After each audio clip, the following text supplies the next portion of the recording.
ഇന്നത്തെ ക്ലാസ്സിൽ നമ്മൾ നോക്കാൻ പോകുന്നത് സൈക്കോളജിയെക്കുറിച്ചാണ്. സൈക്കോളജിയുടെ ബേസിക്സും അതുപോലെ തന്നെ എത്രമാത്രം പ്രാധാന്യമാണ് സൈക്കോളജിക്ക് ബി.എഡിനുള്ളതെന്നാണ് നമ്മളിന്ന് നോക്കുന്നത്.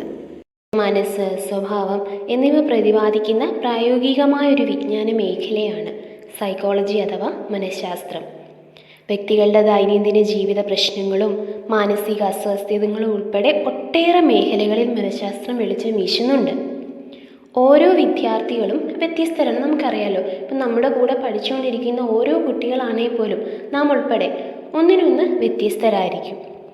അതുകൊണ്ട് തന്നെ മനഃശാസ്ത്രം പഠിക്കുമ്പോൾ നമുക്കറിയാലോ, നമ്മൾ നാളെ ഒരു അധ്യാപകരായി പോയി കഴിയുമ്പം അവിടെയും നമുക്ക് മനഃശാസ്ത്രം അനുസരിച്ച് അത് പഠിക്കുന്നതിലൂടെ ഓരോ കുട്ടികളും നമ്മുടെ മുന്നിൽ കിട്ടുന്ന ഓരോ കുട്ടികളും വ്യത്യസ്തരാണ്.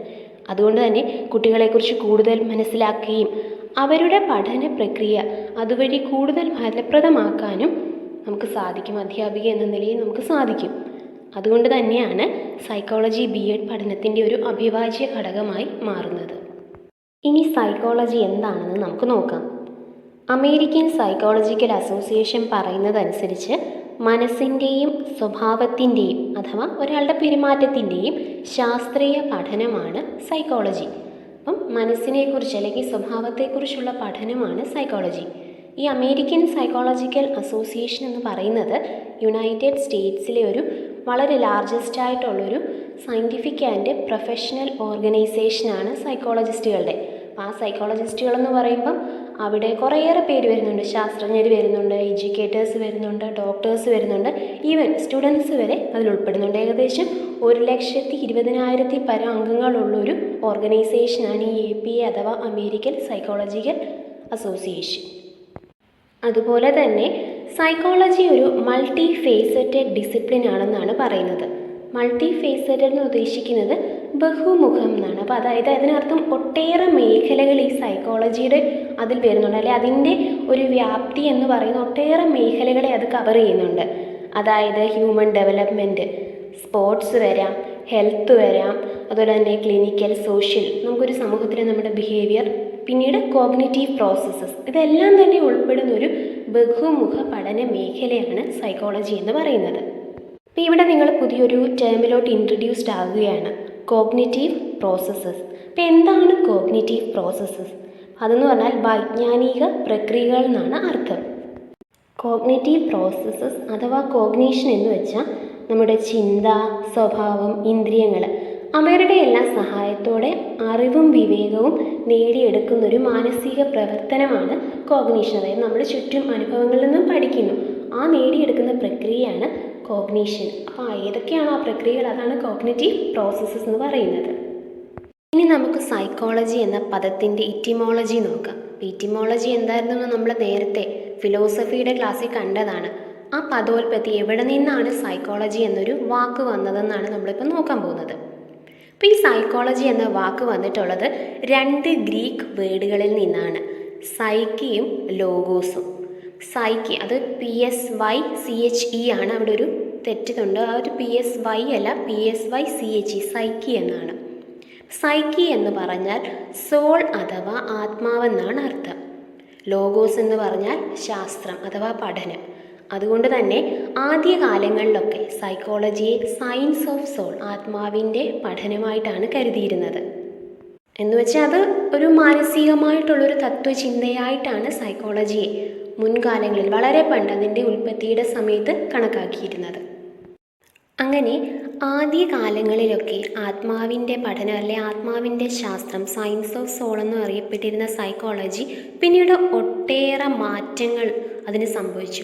മാറ്റങ്ങളെന്ന് പറയുന്നത് അതിൻ്റെ അർത്ഥം, അതെങ്ങനെയാണോ നമ്മൾ വ്യാഖ്യാനിക്കുന്നത് അതിൽ കുറേയേറെ മാറ്റങ്ങൾ സംഭവിച്ചിട്ടുണ്ട്. ഏറ്റവും ആദ്യം സയൻസ് ഓഫ് സോൾ എന്ന് തന്നെയായിരുന്നു, ആത്മാവിൻ്റെ ശാസ്ത്രം എന്ന് തന്നെയായിരുന്നു. അത് ഏൻഷ്യൻ ഗ്രീക്കിലുള്ള തത്വചിന്തകരായിരുന്നു.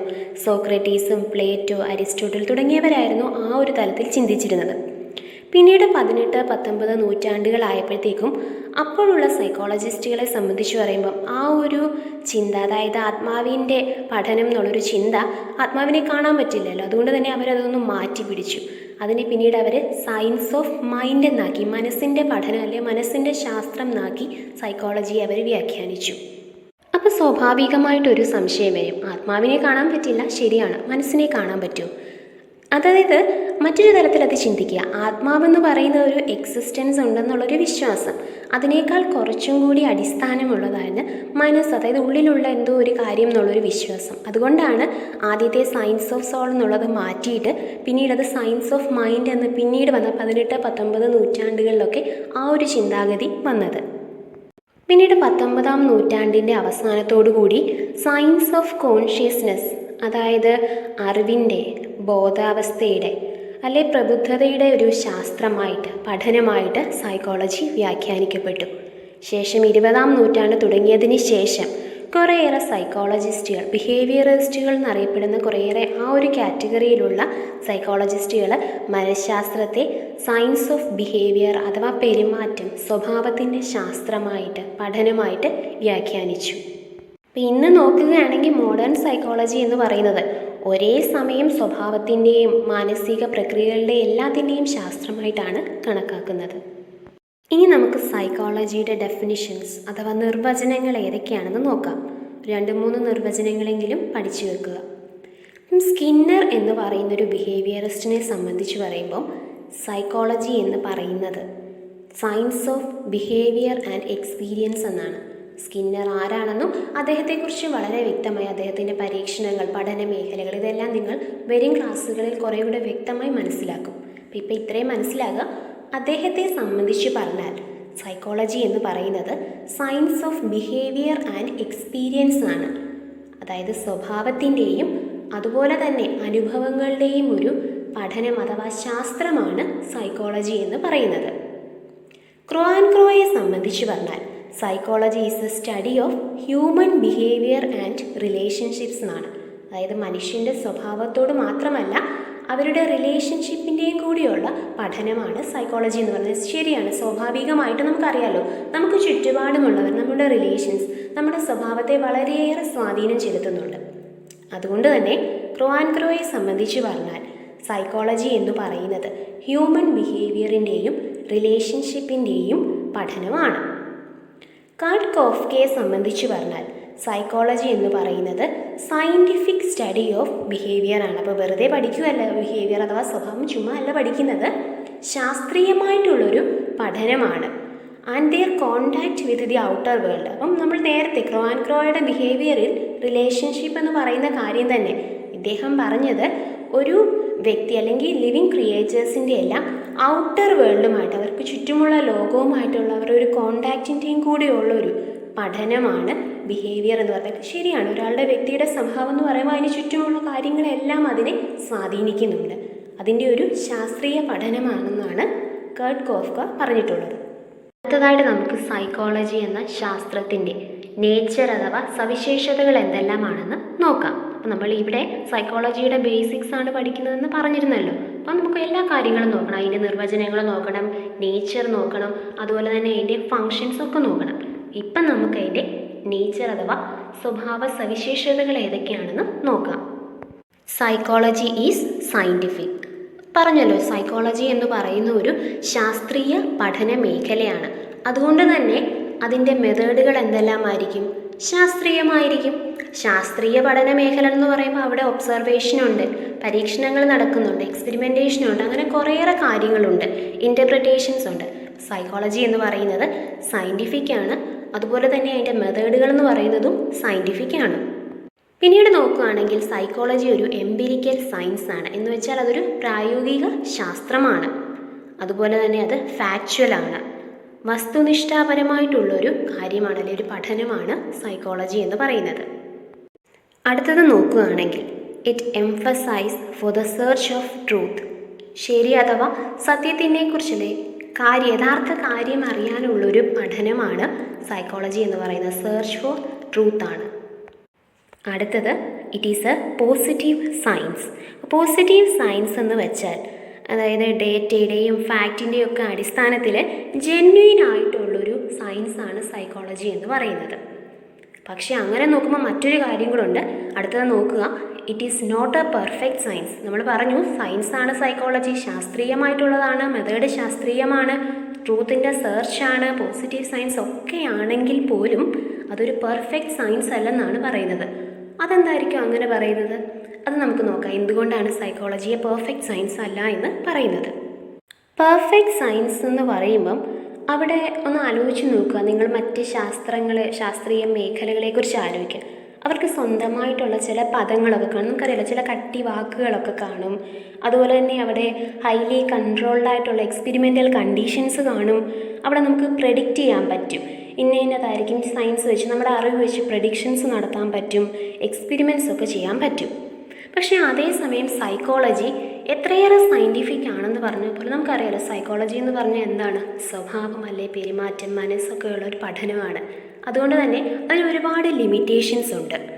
എന്ന് വെച്ചാൽ അത് അങ്ങനെ അത്രയും കട്ടിയായിട്ടുള്ള പദങ്ങളൊന്നും ഈ ഒരു സൈക്കോളജിയിലില്ല. അതുപോലെ തന്നെ നമുക്കൊരു ഹൈലി കൺട്രോൾഡ് ആയിട്ടുള്ള ഒരു എക്സ്പെരിമെൻ്റലി കണ്ടീഷൻസിൽ എല്ലാം ഒന്നും പരീക്ഷിച്ചറിയാൻ പറ്റത്തില്ല. പിന്നെ പ്രവചനാതീതമല്ല. ഒരാളുടെ സ്വഭാവത്തെ നമുക്ക് പ്രെഡിക്റ്റ് ചെയ്യാൻ പറ്റുമോ? നമുക്ക് എത്ര അറിവുള്ള ഒരാളാണെങ്കിൽ പോലും നമുക്കൊരു പരിധിയുണ്ട് അതിൻ്റെ പ്രഡിക്ഷന് വേണ്ടിയിട്ട്. അതുപോലെ തന്നെ പരീക്ഷണാത്മകമല്ല. മനുഷ്യരെ വെച്ച് എങ്ങനെയായിരിക്കും ഒരുപാട് പരീക്ഷണങ്ങൾ ചെയ്യാൻ പറ്റുന്നത്? അതൊക്കെ അതിൻ്റെ ഒരു ലിമിറ്റേഷൻസ് ആണ്. അതുകൊണ്ട് തന്നെയാണ് സൈക്കോളജിയെ പെർഫെക്റ്റ് സയൻസ് അല്ല എന്ന് പറയുന്നത്. ഇനി അടുത്തത് നോക്കിയാൽ സൈക്കോളജി എന്ന് പറയുന്നത് ഇറ്റ് ഈസ് പ്രാക്ടിക്കൽ, പ്രായോഗികമാണ്. അതുപോലെ തന്നെ ഇതിനൊരു തിയറിറ്റിക്കൽ ബേസ് ഉണ്ട്. സിദ്ധാന്തങ്ങളെ അടിസ്ഥാനമാക്കിയിട്ടുള്ള കുറേയേറെ സിദ്ധാന്തങ്ങളുണ്ട് സൈക്കോളജിയിൽ. പിന്നെ നോക്കുകയാണെങ്കിൽ അതിൻ്റെ പ്രിൻസിപ്പിൾസും ലോയും എല്ലാം യൂണിവേഴ്സലാണ്. യൂണിവേഴ്സൽ എന്ന് പറയുമ്പം സാർവത്രികമാണ്. എല്ലായിടത്തും ലോകത്തിൻ്റെ ഏത് കോണിൽ പോയാലും ഇതേ കാര്യങ്ങൾ തന്നെയാണ്. അതിൻ്റെ ലോസും പ്രിൻസിപ്പിൾസും എല്ലാം സെയിം തന്നെയായിരിക്കും. അടുത്തതായിട്ട് നമുക്ക് സൈക്കോളജിയുടെ ഫങ്ഷൻസ് അഥവാ ധർമ്മങ്ങൾ എന്തെല്ലാമാണെന്ന് നോക്കാം. എന്ന് വെച്ചാൽ സൈക്കോളജിയും കൊണ്ട് നമുക്ക് എന്തെല്ലാം കാര്യങ്ങളാണ് സാധിക്കുന്നതെന്നാണ് ഇവിടെ നമ്മൾ നോക്കുന്നത്. ഒന്നാമത്തെ എന്ന് പറയുന്നത് to understand the human behaviour. ഒരു വ്യക്തിയുടെ സ്വഭാവത്തെക്കുറിച്ച് പഠിക്കാൻ നമുക്ക് സാധിക്കുന്നു, അല്ലെ മനസ്സിലാക്കാൻ നമുക്ക് സാധിക്കുന്നു. അടുത്തത് ഏതെല്ലാം ഘടകങ്ങളാണ് ഒരു സ്വഭാവത്തെ അല്ലെ ബിഹേവിയറിനെ ഇൻഫ്ലുവൻസ് ചെയ്യുന്നതെന്ന് നമുക്കറിയാൻ പറ്റും. ഏതൊക്കെ ഫാക്ടേഴ്സാണ് അവിടെ ഇൻഫ്ലുവൻസ് ചെയ്യുന്നതെന്ന്. പിന്നീട് നോക്കുകയാണെങ്കിൽ ടു അണ്ടർസ്റ്റാൻഡ് ഇൻഡിവിജ്വൽ ഡിഫറൻസസ്. രണ്ട് വ്യക്തികൾ അല്ലെങ്കിൽ ഒരു വ്യക്തി മറ്റൊരു വ്യക്തിയിൽ നിന്ന് എങ്ങനെയാണ് വ്യത്യസ്തമായിട്ടിരിക്കുന്നത്, അല്ലെങ്കിൽ വ്യത്യസ്തരാകുന്നതെന്ന്, വ്യക്തികൾ വ്യത്യസ്തരാകുന്നത് എങ്ങനെയാണെന്ന് നമുക്ക് അറിയാൻ സാധിക്കും. ഈ ഒരു കാര്യം ടു അണ്ടർസ്റ്റാൻഡ് ഇൻഡിവിജ്വൽ ഡിഫറൻസ് എന്ന് പറയുന്നത് B.Ed പഠിക്കുന്ന ഏതൊരു അധ്യാപക വിദ്യാർത്ഥിയെ സംബന്ധിച്ച് പറഞ്ഞാലും വളരെ ഏറെ പ്രാധാന്യമുള്ള, പ്രൈമായിട്ടുള്ള, ഇമ്പോർട്ടൻ്റ് ആയിട്ടുള്ള ഒരു കാര്യമാണ്. എന്ന് വെച്ചാൽ നമ്മുടെ മുമ്പിൽ നിൽക്കുന്ന ഓരോ കുട്ടികളും നമ്മുടെ കയ്യിൽ കിട്ടുന്നത്, ഈ ലോകത്ത് നമ്മളെ സംബന്ധിച്ചാണ്, ഒരു അധ്യാപകരെ സംബന്ധിച്ച് പറയുമ്പോൾ ലൈവായിട്ടുള്ള സ്പെസിമെൻസ് ആണ് നമുക്ക് മുന്നിൽ കിട്ടുന്നത്. ജീവനുള്ളവരെ വെച്ചിട്ടാണ് നമ്മൾ പരീക്ഷിക്കുന്നത്. സോ അങ്ങനെയുള്ള ഓരോ കുട്ടികളും വ്യത്യസ്തരാണ്. ആ ഒരു വ്യത്യസ്തത മനസ്സിലാക്കാൻ സാധിക്കുന്നു. അതുവഴി മാത്രമേ നമ്മുടെ പഠനം നമുക്ക് ഇഫക്റ്റീവ് ആക്കാൻ സാധിക്കുകയുള്ളൂ. അടുത്തതെന്ന് പറയുന്നത് to understand the causes of crimes and their cures. അതായത് കുറ്റങ്ങൾ, എന്തുകൊണ്ടാണ് ഒരു വ്യക്തി കുറ്റവാളിയാകുന്നത്, അതിൻ്റെ കാരണങ്ങൾ എന്താണ്, അതിനുള്ള പരിഹാരങ്ങൾ എന്തെല്ലാമാണെന്ന് തിരിച്ചറിയാൻ സാധിക്കുന്നു. അതുപോലെ തന്നെ to understand and treat mental illness. മാനസികമായിട്ടുള്ള പ്രശ്നങ്ങൾ, പിരിമുറുക്കങ്ങൾ. ഇവിടെ മെൻ്റൽ ഇൽനെസ് എന്നുകൊണ്ട് ഉദ്ദേശിക്കുന്നത് മാനസിക രോഗങ്ങൾ അങ്ങനെ മാത്രമല്ല, പിരിമുറുക്കങ്ങൾ, സ്ട്രെസ്. ഇന്നത്തെ ഒരു ലോകത്ത് അത് ഭയങ്കരമായിട്ടുള്ളൊരു കാര്യമാണ്. അതായത് കൊച്ചു കുട്ടികൾ ഉൾപ്പെടെ മിക്കവർക്കും ഉള്ളൊരു കാര്യമാണ് ഈ സ്ട്രെസ്സും പിരിമുറുക്കങ്ങളും എല്ലാം. അപ്പോൾ അതെല്ലാം നമുക്ക് മനസ്സിലാക്കാനും അതിന് ആവശ്യമായിട്ടുള്ള പരിഹാര മാർഗങ്ങൾ നിർദ്ദേശിക്കാനും സാധിക്കുന്നു. അതുപോലെ തന്നെ അടുത്തത് നോക്കുകയാണെങ്കിൽ to increase productivity in workplace. അതായത് ഒരു ജോലി സ്ഥലത്തെ പ്രൊഡക്ടിവിറ്റി കൂട്ടാൻ പറ്റുന്നു. എങ്ങനെയായിരിക്കാം അത്? അതായത് ഓരോ എംപ്ലോയീസിനെയും മാനസികമായിട്ടുള്ള അവരുടെ പ്രശ്നങ്ങൾ മനസ്സിലാക്കുക, അവരുടെ ബുദ്ധിമുട്ടുകൾ തിരിച്ചറിഞ്ഞ് അവർക്ക് ആവശ്യമായിട്ടുള്ള സാഹചര്യങ്ങളും പരിഹാര മാർഗങ്ങളും ഒക്കെ കൊടുക്കുന്ന വഴി അവരിൽ നിന്ന് നമുക്ക് കൂടുതൽ നേട്ടങ്ങൾ ഉണ്ടാക്കാൻ സാധിക്കുന്നു, പ്രൊഡക്ടിവിറ്റി ഉണ്ടാക്കുന്നു. അടുത്തത് നോക്കുകയാണെങ്കിൽ ടു അണ്ടർസ്റ്റാൻഡ് കൺസ്യൂമർ ടേസ്റ്റ്. അതായത് ഈ കൺസ്യൂമർ ടേസ്റ്റ് മനസ്സിലാക്കുന്ന വഴി നമുക്കറിയാമല്ലോ, പരസ്യങ്ങളൊക്കെ നോക്കുക, ഓരോരോ പ്രോഡക്റ്റ്സ് വരുന്നത് നോക്കുക. പരസ്യങ്ങൾ നോക്കുമ്പോൾ നമുക്ക് എത്രയും പെട്ടെന്ന് ആളുകളെ അതിലോട്ട് ആകർഷിക്കുക, അവരെ കൊണ്ട് അത് മേടിക്കാൻ അവർക്ക് തോന്നുക. ആ ഒരു രീതിയിലായിരിക്കും പരസ്യങ്ങളൊക്കെ വരുന്നത്. അതുപോലെ തന്നെ നമ്മളിപ്പോൾ ഒരു ബിസിനസ് തുടങ്ങുകയാണെങ്കിലും ഏറ്റവും കൂടുതൽ ആളുകൾക്ക് ഏതായിരിക്കും അവരിൽ താല്പര്യമുള്ളത് അതായിരിക്കും ചെയ്യാൻ നോക്കുന്നത്, ഏറ്റവും പെട്ടെന്ന് നമുക്ക് റിസൾട്ട് കിട്ടാൻ വേണ്ടിയിട്ട്. അണ്ടർസ്റ്റാൻഡ് ചെയ്യുക, കൺസ്യൂമറിൻ്റെ ടേസ്റ്റ് അണ്ടർസ്റ്റാൻഡ് ചെയ്യുക. അപ്പോൾ അതെല്ലാം നമുക്കിപ്പോൾ ഓൾറെഡി നമുക്കൊരു കമ്പനി ഉണ്ട്, നമ്മളൊരു പ്രോഡക്റ്റ് കൊടുക്കുന്നുണ്ട്. ആ പ്രോഡക്റ്റ് കുറച്ചും കൂടി അതിൻ്റെ വിൽപ്പന അത് കുറച്ചും കൂടി വർദ്ധിപ്പിക്കാൻ വേണ്ടിയിട്ട് ഏത് രീതിയിൽ ആളുകളുടെ ഇഷ്ടത്തിനനുസരിച്ച് അതിനെ മാറ്റാമെന്നായിരിക്കും നമ്മൾ നോക്കുന്നത്. അടുത്തതെന്ന് പറയുന്നത് to find out individuals suitable for each job. നമുക്കറിയാലോ, ഓരോ വ്യക്തിയെ സംബന്ധിച്ച് പറയുമ്പം ഇന്നതായി തീരണം അല്ലെ ഇന്നതായി തീരാൻ പറ്റും.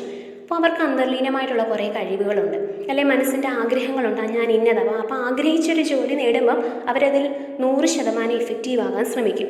അങ്ങനെ ഓരോ വ്യക്തികൾക്കും ഏത് ജോബായിരിക്കും പറ്റുന്നതെന്ന് മനസ്സിലാക്കാൻ സാധിക്കും.